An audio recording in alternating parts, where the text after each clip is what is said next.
Anjali Anjali Anjali candle ತಂದೆ ಹಚ್ಚಕ್ಕೆ ಮೆಪ್ ಬಚ್ಚೆ ಅಲ್ವಲ್ಲ ಏನ್ ಮಾಡೋದೀಗ ಹಾ ಐಡಿಯಾ ಗಣೇಶ ಗಣೇಶ ಪ್ಲೀಸ್ ಈ ಕ್ಯಾಂಡಲ್ನ ಹಚ್ಚಂಗ್ ಮಾಡಪ್ಪ ಪ್ಲೀಸ್ ಪ್ಲೀಸ್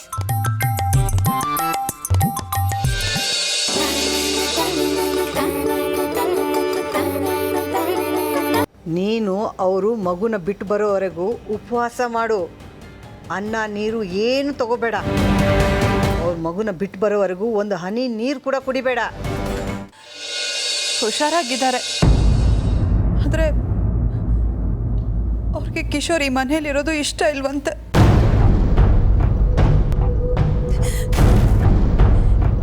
ಇವನು ಈ ಮನೇಲಿರೋವರೆಗೂ ಅವ್ರೊಂದು ತೊಟ್ಟು ನೀರು ಕುಡಿಯೋದಿಲ್ವಂತೆ. ಹಾಗಂದ್ಲ ಅಮ್ಮ. ನಾನು ಅಮ್ಮನ ಸಮಾಧಾನ ಮಾಡ್ತೀನಿ, ನೀನೇನು ಯೋಚನೆ ಮಾಡಬೇಡ.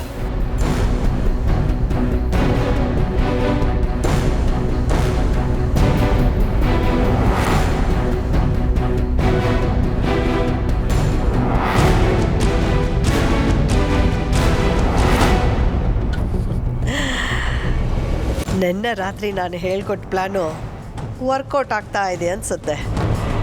ಈ ಮಾಲತಿ ಹೀಗೆ ಪಟ್ಟು ಹಿಡಿದು ಕೂತ್ಕೊಂಡ್ರೆ ಆ ದರಿದ್ರ ಮಗುನ ಆಚೆ ಹಾಕ್ಬೋದು. ಆದರೆ ಅವಳು ನಾಟಕ ಆಡ್ತಿದ್ದಾಳ ಹೇಗೆ?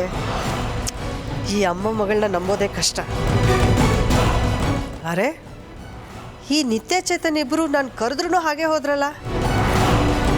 ಹಾಂ, ಹೋಗಲಿ ಹೋಗಲಿ, ಅಲ್ಲೇನು ನಡೀತಾ ಇದೆ ಅಂತ ನನಗೂ ಗೊತ್ತಾಗತ್ತೆ.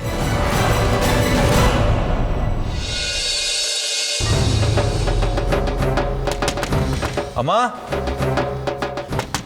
ಅಮ್ಮ ಅಮ್ಮ, ಬಾಗಿಲು ತೆಗಿಯಮ್ಮ. ಬಾಗಿಲು ತೆಗಿಯಮ್ಮ. ಅಮ್ಮ ಬಾಗಿಲು ತೆಗಿಯಮ್ಮ.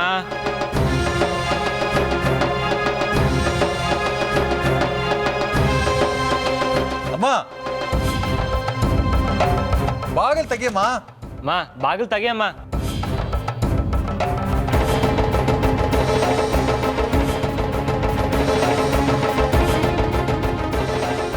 ಅಯ್ಯಯ್ಯೋ ಏನಪ್ಪ ಮಾಡೋದೀಗ?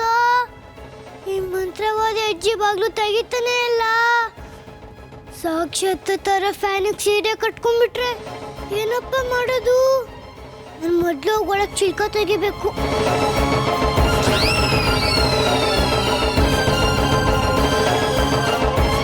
ಸದ್ಯ ಈ ಮಂತ್ರವಾದ ಅಜ್ಜಿ ಏನೂ ಮಾಡ್ಕೊಂಡಿಲ್ಲ.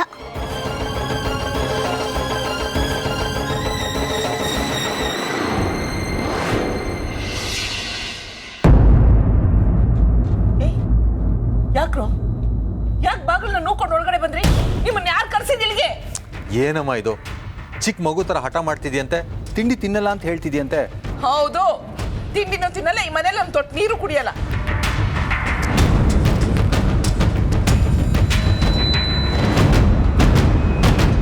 ಯಾಕೆ ಈ ಥರ ಹಠ ಮಾಡ್ತಿದ್ಯಾ? ಆ ಮಗು ಮನೇಲಿದ್ರೆ ನಿನಗೇನು ಕಷ್ಟ?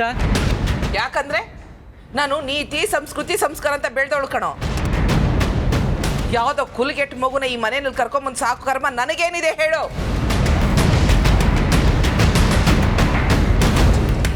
ಈ ಕ್ಷಣ ಆ ಮಗು ಈ ಮನೆ ಬಿಟ್ಟು ಹೋದ್ರೇನೆ ಈ ಮನೆಯಲ್ಲಿ ಊಟ ಮಾಡ್ತೀನಿ, ನೀರು ಕುಡಿತೀನಿ, ತಿಂಡಿ ತಿಂತೀನಿ. ಇಲ್ಲ ಅಂದ್ರೆ ಹೀಗೆ ಉಪವಾಸ ಪ್ರಾಣ ಬಿಡ್ತೀನಿ.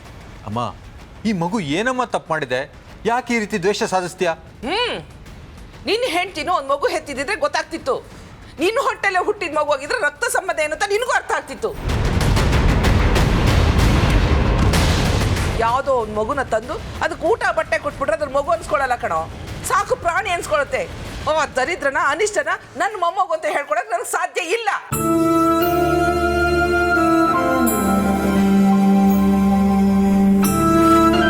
ಅಮ್ಮ, ನಿಂಗೆ ಅಷ್ಟು ಅಸಮಾಧಾನ ಇದ್ರೆ ನೀ ಮಗು ತಂಟೆಗೆ ಬರಬೇಡ. ನಾನು ಮಗುನ ನಿನ್ನ ರೂಮಿಗೆ ಬಿಡಲ್ಲ. ಆದ್ರೆ ಮಗುನ ಮಾತ್ರ ವಾಪಸ್ ಕಳಿಸು ಅಂತ ಹೇಳ್ಬೇಡಮ್ಮ, ಪ್ಲೀಸ್. ಏ ರಾಜವ, ಆಹಾ, ನಿನ್ನ ಹೆಂಡತಿ ಎಷ್ಟೊಂದು ನಿನ್ನ ತಲೆ ಕೆಡಿಸಿದಳೋ. ಇಷ್ಟು ದಿನ ನಾನು ಹಾಕಿದ್ಯರನ್ನ ದಾಟ್ತೋಣಲ್ಲ ನೀನು. ಇವತ್ತು ಆ ದಿಕ್ಕು ದಿಸೆ ಇಲ್ದಿರೋ ಮಗುಗೋಸ್ಕರ ನನ್ನನ್ನೇ ಬಿಟ್ಟು ಹೋಗೋ ಮಾತಾಡ್ತಿದ್ಯಲ್ಲ. ನೀನು ನಿನ್ನೆ ಮೊನ್ನೆ ಬಂದ ಮಗುಗೋಸ್ಕರ ಆ ಮಗುನ ಬಿಟ್ಟಿರೋಕ್ಕಾಗಲ್ಲ ಅಂತ್ಯ. ನಾನು ನಿನ್ನ ಹೆತ್ತವಳು ಕಣೋ, ಇಷ್ಟು ವರ್ಷ ಸಾಕಿ ಸಲಹಿದ್ದೀನಿ. ನಾನು ನನ್ನ ಮಗನ ಜೊತೆಲಿ ಇರ್ಬೇಕು ಅನ್ನೋ ತಪ್ಪ?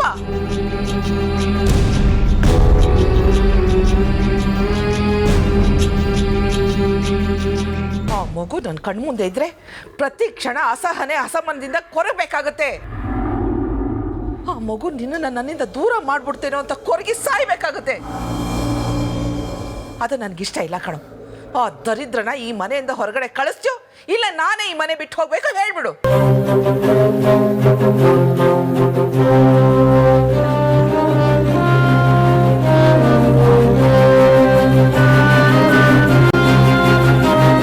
ಬೇಡಮ್ಮ, ನೀನ್ ಮನೆ ಬಿಟ್ಟು ಹೋಗೋದು ಬೇಡ. ಹಾಗಂತ ಸಾಕ್ತೀನಿ ಅಂತ ಒಪ್ಕೊಂಡು ಕರ್ಕೊಂಬಂದಿರೋ ಮಗುನ ಈಚೆ ಕಳ್ಸಕ್ಕೆ ನನ್ನ ಮನ್ಸಾಕ್ಷಿ ಒಪ್ಕೋತಿಲ್ಲ. ಈ ಮಗು ನನ್ನ ಮಗ ಅಂತ ಒಪ್ಕೊಂಡಾಗಿದೆ. ನೀನ್ ಇಲ್ಲೇ ಇರು, ನಾನು ನನ್ನ ಹೆಂಡತಿ ಮಗು ಈ ಮನೆ ಬಿಟ್ಟು ಹೊರಟೋಗ್ತೀವಿ.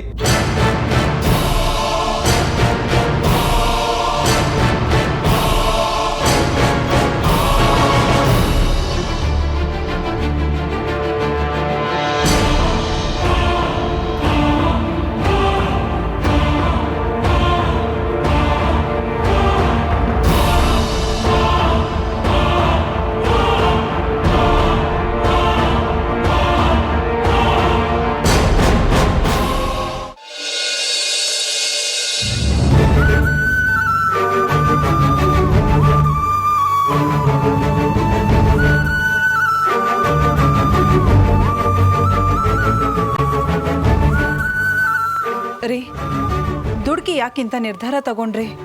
ಇದು ದುಡುಕಿ ತಗೊಂಡಿರೋ ನಿರ್ಧಾರ ಅಲ್ಲ ಯಶೋದ. ಅಮ್ಮನ್ಗೆ ನಮ್ಮ ಮಗುನ ಕಂಡ್ರೆ ಇಷ್ಟ ಇಲ್ಲ, ಅವಳೇ ಹೇಳ್ತಾ ಇದ್ದಾಳೆ. ಇಷ್ಟೆಲ್ಲ ಆದ್ಮೇಲೆ ನಾವಿಲ್ಲಿರೋದ್ರಲ್ಲೇ ಅರ್ಥನೇ ಇಲ್ಲ. ಈ ಮನೆ ಬಿಟ್ಟು ನಾವ್ ಎಲ್ಲಿಗೆ ಹೋಗೋದು? ಎಲ್ಲಾದ್ರೂ ಹೋಗೋಣ. ತಕ್ಷಣಕ್ಕೆ ಮನೆ ಸಿಗ್ಲಿಲ್ಲ ಅಂದ್ರೆ ಯಾವ್ದಾದ್ರು ದೇವಸ್ಥಾನದಲ್ಲೋ ಇಲ್ಲ ಹಳೆ ಕಲ್ಯಾಣ ಮಂಟಪದಲ್ಲೋ ಇರೋಣ. ಆದ್ರೆ ಇಲ್ಲಿ ಮಾತ್ರ ಇರೋದು ಬೇಡ. ಯಶೋದ, ನಿನ್ ಬಟ್ಟೆನೂ ಪ್ಯಾಕ್ ಮಾಡ್ಕೊ.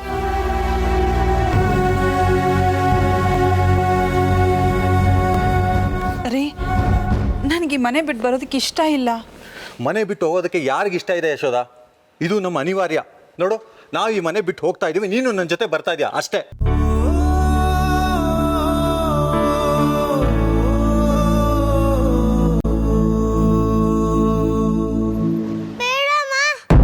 ಮನೆ ಬಿಟ್ಟು ಹೋಗ್ತೀನಿ, ಒಪ್ಕೋಬೇಡ.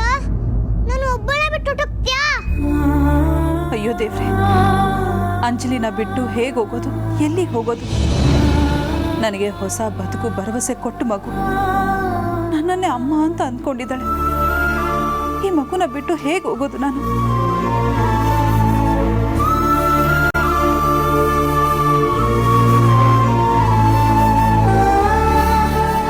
ರೀ, ನನ್ನ ಮಾತು ಕೇಳಿ. ನಾನು ಇಲ್ಲದೆ ಹೋದ್ರೆ ಅಜ್ಜಿನೇ ಯಾರು ನೋಡ್ಕೋತಾರೆ? ಎಲ್ಲ ನಮ್ಮಿಂದನೇ ಆಗ್ತಿರೋದು ಅನ್ನೋ ಭ್ರಮೇಲಿ ಇರಬೇಡ ಯಶೋದ. ಯಾರಾದರೂ ಇರ್ತಾರೆ, ಅಜ್ಜಿನ ಚೆನ್ನಾಗಿ ನೋಡ್ಕೋತಾರೆ. ರೀ, ನನಗೆ ಈ ಮನೆ ಬಿಟ್ಟು ಬರೋದಕ್ಕೆ ಮನಸ್ಸು ಒಪ್ತಾ ಇಲ್ಲ.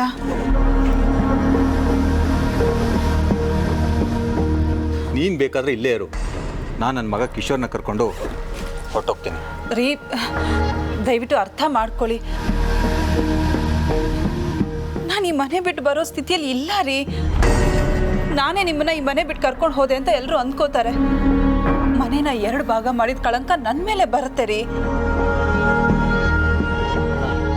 ಅದಕ್ಕೆ ಹೇಳ್ತಿರೋದು ನಿಜ. ನೀನು ಯಾಕೋ ದುಡುಕ್ತಿದೆಯಾ ಅಂತ ನನಗೂ ಅನ್ನಿಸ್ತಿದೆ.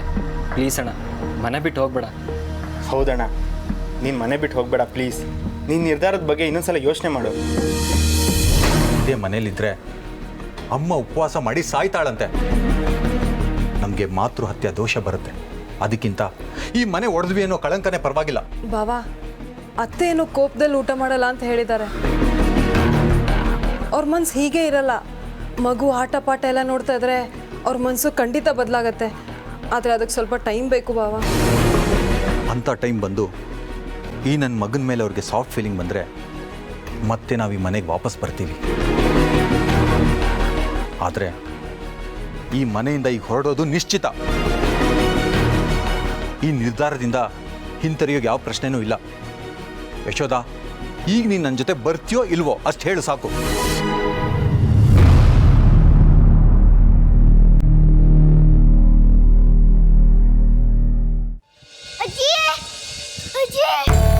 ಏನ್ ಬಗ್ಗದ? ಅಮ್ಮನ ಮನೆ ಬಿಟ್ಟು ಕರ್ಕೊಂಡು ಹೋಗ್ತಾ ಇದ್ದಾರೆ. ಏನ್ ಹೇಳ್ತಾ ಇದೀಯಾ? ಅಯ್ಯೋ ನಿಂಗೆ ಗೊತ್ತಾಗುತ್ತೆ, ಬೇಗ ಬಾ ಅಜ್ಜಿ. ಬಂದೆ ನಡಿ ನಡಿ ನಡಿ ನಡಿ ಹೋಗೋಣ. ನಡಿ ನಡಿ ನಡಿ.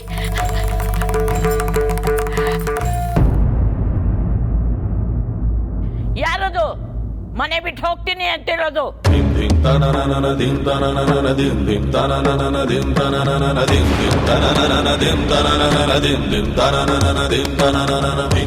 ಎಲ್ಲ ಇವಳ ಕಣ್ ಕಾಣದೆ ಇರೋ ಈ ಮುದುಕಿ ಒಬ್ಳೆ ಹೇಗೆ ನಡ್ಕೊಂಡ್ ಬರ್ತಾ ಇದ್ದಾಳೆ? ನಿಮ್ಮನ್ನೇ ಕೇಳ್ತಿರೋದು. ಯಾರು ಮನೆ ಬಿಟ್ಟು ಹೋಗ್ತಾ ಇರೋದು?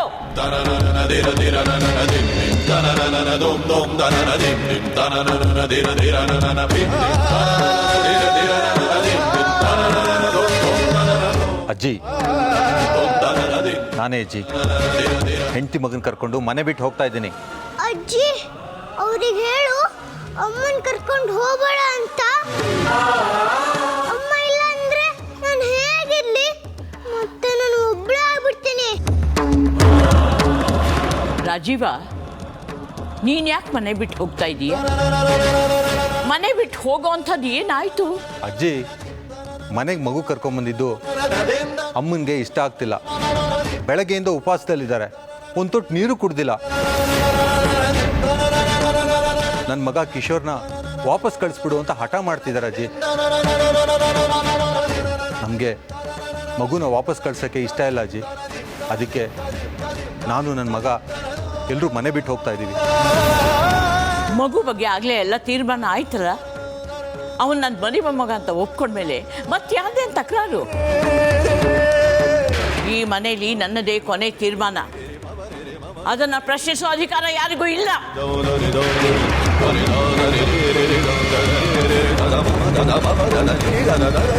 ಯಶೋಧ, ಯಾರು ಎಲ್ಲಿಗೆ ಬೇಕಾದರೂ ಹೋಗಲಿ, ಆದರೆ ನೀನು ಮಾತ್ರ ಈ ಮನೆ ಬಿಟ್ಟು ಹೋಗೋ ಹಾಗಿಲ್ಲ.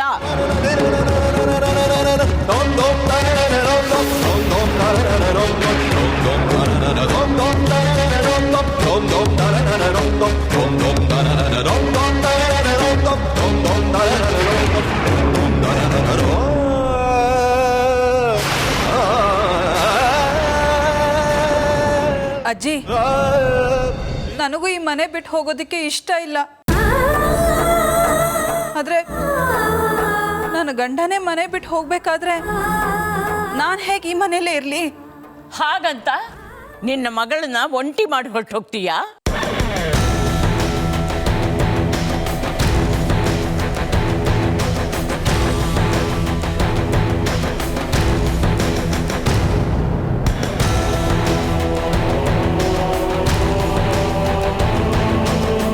ಮಗಳ?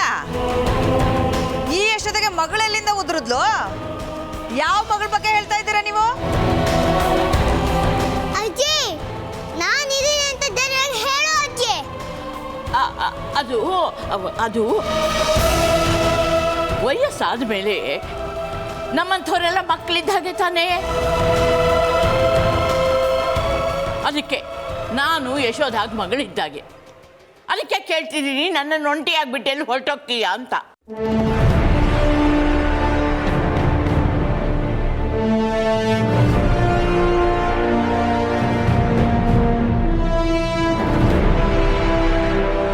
ಇಲ್ಲ ಅಜ್ಜಿ, ನಿಮ್ಮನ್ನ ಬಿಟ್ಟು ನಾನು ಎಲ್ಲೂ ಹೋಗೋದಿಲ್ಲ. ನೋಡಿ ಅತ್ತೆ, ಇಷ್ಟು ದಿನ ನೀವು ಹಾಕಿದ ಗೆರೆನ ನಾವು ದಾಟಿಲ್ಲ. ಈ ವಿಷಯದಲ್ಲಿ ನಾನು ಯಾರ ಮಾತನ್ನು ಕೇಳಲ್ಲ. ಆ ಮಗು ಈ ಮನೆಯಲ್ಲೇ ಇರೋದಾದ್ರೆ ಖಂಡಿತವಾಗ್ಲೂ ನಾನು ಈ ಮನೆಯಲ್ಲಿ ಇರಲ್ಲ. ನಾನೇ ಮನೆ ಬಿಟ್ಟು ಹೋಗ್ತೀನಿ. ಅಮ್ಮ, ನೀನ್ಯಾಕೆ ಮನೆ ಬಿಟ್ಟು ಹೋಗ್ಬೇಕು? ನಾವೇ ಮನೆ ಬಿಟ್ಟು ಹೋಗ್ತೀವಿ ಅಂತ ಹೇಳ್ತಾ ಇದ್ದೀವಲ್ಲ. ಏನೇ ಮಾತಾಡ್ತಿದ್ದಾರೆ? ಅಜ್ಜಿ, ಮಾತಾಡಿ ಅಜ್ಜಿ, ನಾವು ಮನೆ ಬಿಟ್ಟು ಹೋಗ್ತೀವಿ ಅಂತ ಅಂತಿದ್ದಾರೆ.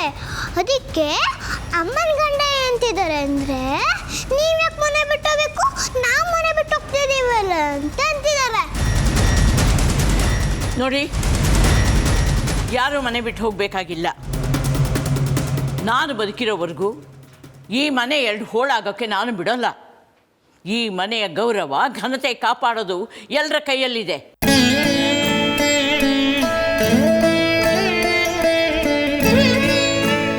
ಮಾಲ್ತಿ, ನೀವು ಈ ಮನೆಯಲ್ಲಿರೋವರೆಗೂ ನಿಮಗೆ ಈ ಮನೆ ಆಸ್ತಿ ಒಡವೆಗಳ ಮೇಲೆ ಹಕ್ಕಿರುತ್ತೆ. ಒಂದು ಸಲ ನೀವು ಈ ಮನೆ ಹೊಸಲು ದಾಟ ಆಚೆ ಹೋದ್ರಿ ಅಂದರೆ ಈ ಮನೆ ಆಸ್ತಿನಲ್ಲಿ ನಿಮ್ಗೊಂದು ಕಿಲುಬು ಕಾಸು ಸಿಕ್ಕೋಲ್ಲ.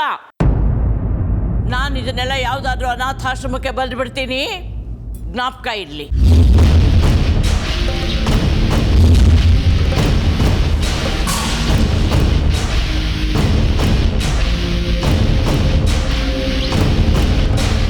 ಕರೆಕ್ಟಾಗಿ ಹೇಳಿದ್ರಿ ಅಜ್ಜಿ.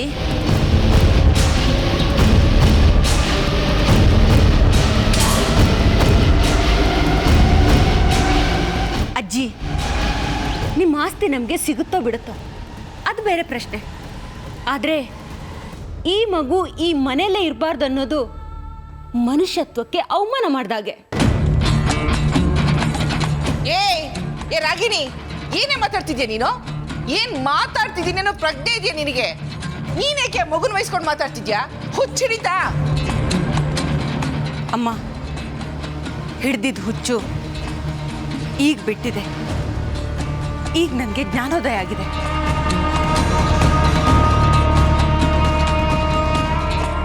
ಇಷ್ಟು ದಿನ ನನ್ನ ವಿವೇಕಕ್ಕೆ ಮಂಕು ಕವದಿತ್ತು.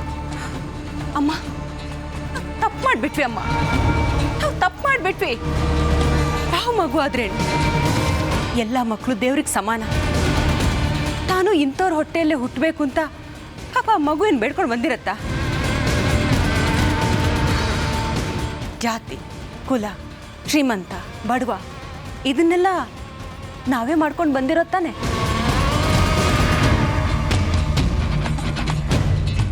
ತನಗೆ ಗೊತ್ತಿಲ್ಲದೆ ಯಾವುದೋ ಪರಿಸ್ಥಿತಿಗೆ ಹುಟ್ಟಿದ ಮಗು ಜಾತಿ ಕುಲದ ಸಂಕೋಲೆ ಕಟ್ಟಿ ನಾವು ಅದನ್ನು ಯಾಕಮ್ಮ ದೂರ ಮಾಡಬೇಕು?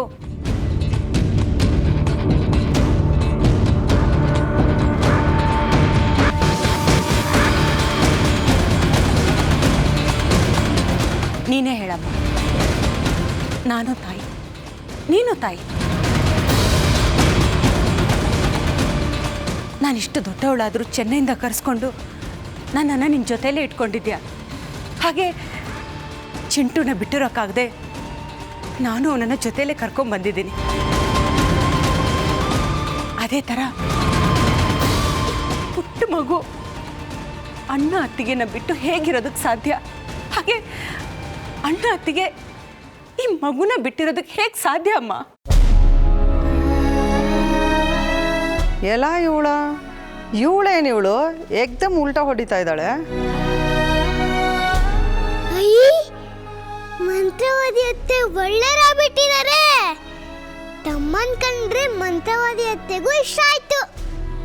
ಗಣೇಶ, ತುಂಬಾ ಥ್ಯಾಂಕ್ಸ್ ಗಣೇಶ.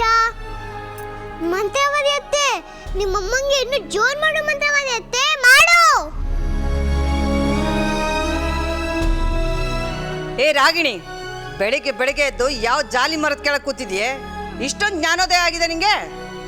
ಚಿಕ್ಕಮ್ಮ, ಜಾಲಿ ಮರ ಎಷ್ಟೋ ವಾಸಿ, ಅದು ಬರೀ ಮುಳ್ಳು ಮಾತ್ರ ಚುಚ್ಚುತ್ತೆ. ಆದರೆ ನೀವಿನ್ನೂ ಕಳ್ಳಿ ಗಿಡದ ಕೆಳಗಡೆನೇ ಇದ್ದೀರಾ. ಅದ್ರ ಹಾಲೇನಾದರೂ ಕಣ್ಣಿಗೆ ಬಿದ್ದರೆ ಇರೋ ಅಷ್ಟೋ ದೃಷ್ಟಿನೂ ಹೊರಟೋಗುತ್ತೆ. ಆಮೇಲೆ ಇಂಥ ಮುದ್ದು ಮಕ್ಕಳನ್ನು ನೋಡೋ ಪುಣ್ಯನೂ ಹೊರಟೋಗುತ್ತೆ ಚಿಕ್ಕಮ್ಮ.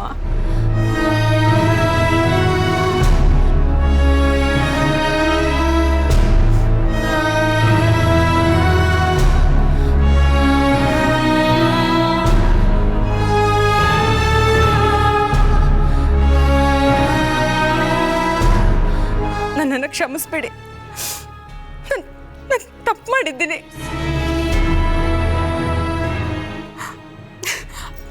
ಅದಕ್ಕೆ ಇವತ್ತಿಂದ ಈ ಮಗು ಈ ಮನೆ ಕಣ್ಮಣಿ, ವಂಶೋದ್ಧಾರಕ. ಇನ್ಮೇಲೆ ನಾವು ಇವನನ್ನ ಕಣ್ರೆಪ್ಪೆಯಲ್ಲಿ ಇಟ್ಕೊಂಡು ಜೋಪಾನ ಮಾಡೋಣ.